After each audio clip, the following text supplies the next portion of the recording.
Hi guys, I'm back with another one, and in this one we are going to take a look at the Caddx Ratel 2 FPV camera. It's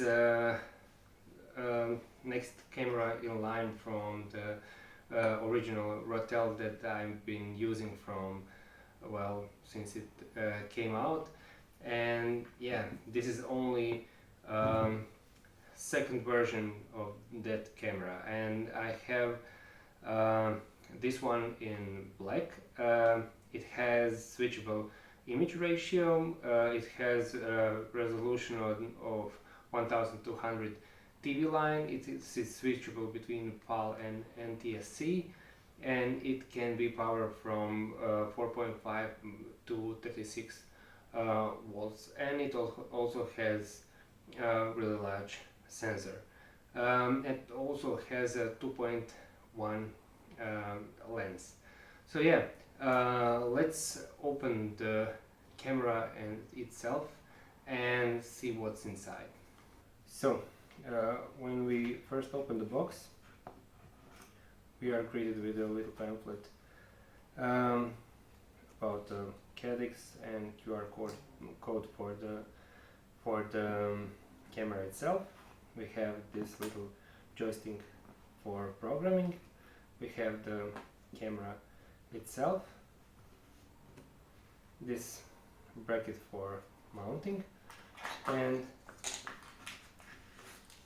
accessories box that include the wiring harness for the joystick and FPV, and all your various screws for mounting it down to the frame. Also, for the camera itself, we have the camera, and let me get my original camera so we can compare it.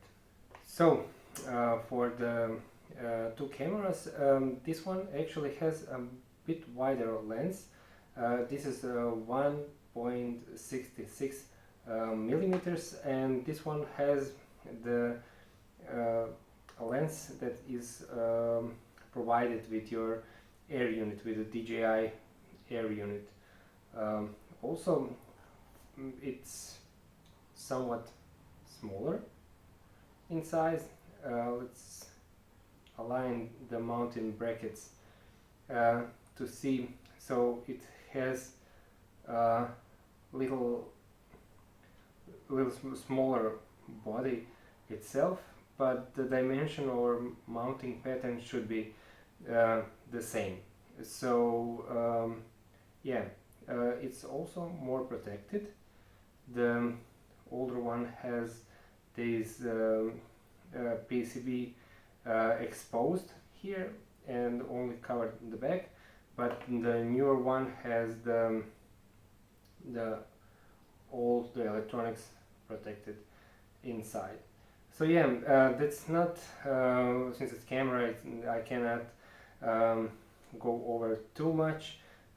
Basically, I will compare the two and make the flight footage and see what's the difference, or rather what's the improvement from the previous model. So yeah, let's go and do just that.